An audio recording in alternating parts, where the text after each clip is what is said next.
लश्कर तोयबा को, मरकज दवाइल इरशाद को बैन कर दिया है।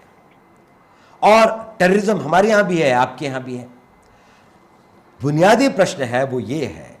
कि पाकिस्तान ने इन ऑर्गेनाइजेशंस को यूएन रेजोल्यूशन के तहत बैन किया है, और यूएन रेजोल्यूशन के मुताबिक बैन करना केवल एक ब्यूरोक्रेटिक एक्सरसाइज नहीं कि आपने एक ऑर्डर पे साइन कर दिया। उसके अंदर जो कंट्री, हर कंट्री जो कि इसका सिग्नेटरी है, उसको कई सारे कदम उठाने की आवश्यकता है। और अगर जिसमें उनकी टेररिस्ट फाइनेंसिंग को बंद करना है, उनके ट्रेनिंग को, उनके वेपन्स को, उनके मूवमेंट्स को, उनके जो कम्युनिकेशंस है, इन सब के ऊपर एक्शन लेने की बात है। अगर कोई कंट्री अपनी इस उत्तरदायित्व को निभाने में नाकामयाब होता है तो उसके ऊपर में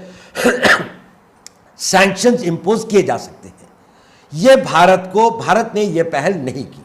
अगर बंबई हुआ था तो भारत को ये मामला यूएन रेजोल्यूशन 1273, 1333 वगैरह के अंदर में यूनाइटेड नेशंस के पास में ले जाना चाहिए था, और जो एविडेंस हमने पाकिस्तान को हैंड ओवर किया, हमें यूनाइटेड नेशंस के अंदर में कहना चाहिए था कि ये एक ऐसा देश है जो कि टेररिस्ट स्पॉन्सरिंग कंट्री है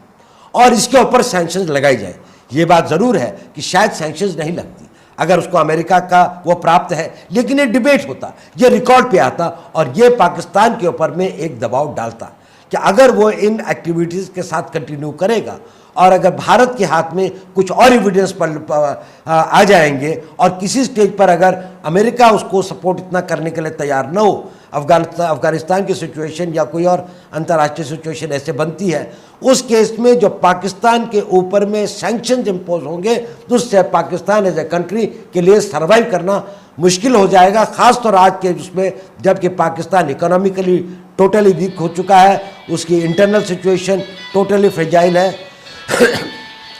तो हम इन चीज़ों का लाभ नहीं उठा पा रहे हैं। ये मेरे ख्याल से सरकार की एक वीक नीड पॉलिसी का, एक इंडेसिसिव पॉलिसी की बात है। दूसरी बात जो मैं कहना चाहता हूँ वो ये है कि पाकिस्तान अगर अपने कोवर्ट ऑफेंसिव को हिंदुस्तान के खिलाफ अपनी पॉलिसी का एक अंग समझता है, और ये सोचता है कि जो चीज़ वो युद्ध के द्वारा या डिप्लोमेटिक तरीके से हासिल नहीं कर सका, वो एक इंटेलिजेंस कोवर्ट ऑपरेशन के थ्रू कश्मीर में या भारत के अन्य भागों में हिंसा करके आतंकवाद को फैला के कर सकता है, तो ऐसी हालत में पाकिस्तान बार बार बातचीत के लिए क्यों एक पहल करता है और भारत पर दबाव डालता है कि बातचीत की जाए। इस प्रश्न का उत्तर इसलिए ज़रूरी है क्योंकि भारत बार बार इस दलदल में फंस जाता है और इस चीज़ को स्वीकार कर लेता है कि बातचीत करना आवश्यक है, जबकि आतंकवाद के ऊपर पाकिस्तान कोई कार्रवाई नहीं करता। वो अपने कैंप्स को भी बंद नहीं करता, ट्रेनिंग भी बंद नहीं करता, बॉर्डर के से जो क्रॉसिंग है उनको भी बंद नहीं करता, जो आतंकवाद के एक्शन है उनको भी बंद नहीं करता। पाकिस्तान ये बातचीत की पॉलिसी दो वजह से चाहता है। पहली बात कि अगर एक बार बातचीत का सिलसिला शुरू हो जाए तो इशू एक इंटरनेशनल टेररिज्म से हटकर बायलैटरल बन जाता है, और उसमें हिंदुस्तान का ऑप्शन इसको एक इंटरनेशनलाइज करने का कम हो जाता है, और यूनाइटेड नेशन में भी नहीं ले जा सकता, क्योंकि जहां जिस फोरम पर भी ये ले जाएगा पाकिस्तान ये कहेगा कि हाँ ये मसला है, बिल्कुल हम इससे जूझ रहे हैं, भारत भी जूझ रहा है, हम भी जूझ रहे हैं, और हमारा तो द्विपक्षीय वार्तालाप चल ही रहा है, इसलिए इसको अंतर्राष्ट्रीय बनाना तो भारत के लिए एक बुरी बात है, भारत को नहीं करना चाहिए था कि ये एक वो है। दूसरी बात कि एक बार ये इशू बायलैटरल हो जाए, उसके बाद पाकिस्तान अगर आतंकवाद की कार्रवाइयों को बढ़ाए और उसके स्केल को बढ़ाता रहे, तो भारत के ऊपर में वो दबाव डाल पाएगा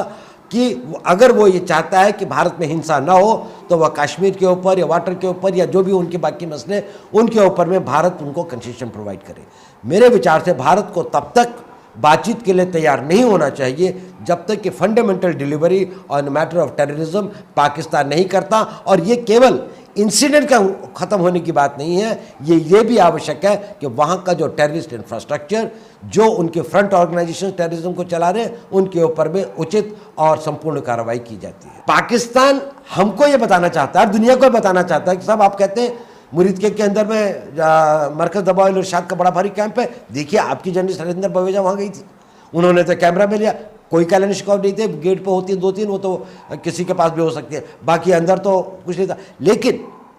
हकीकत यह है कि 15 दिन के बाद उन्होंने ये वो इजाज़त दी, जब पूरा स्टेज मैनेज हुआ होगा और वहाँ पर जो भी चीज़ें इंक्रिमिनेटिंग थी वो हटा दी गई, लेकिन उन्होंने हॉस्पिटल दिखाया तो हॉस्पिटल कैसा हॉस्पिटल दिखाया? उसमें ना तो एक भी डॉक्टर नहीं था, कंपाउंडर भी नहीं था, वो तो छोड़िए एक मरीज भी नहीं था, तो खाली हॉस्पिटल चला रही है क्या? और उसके बाहर इतना बड़ा एक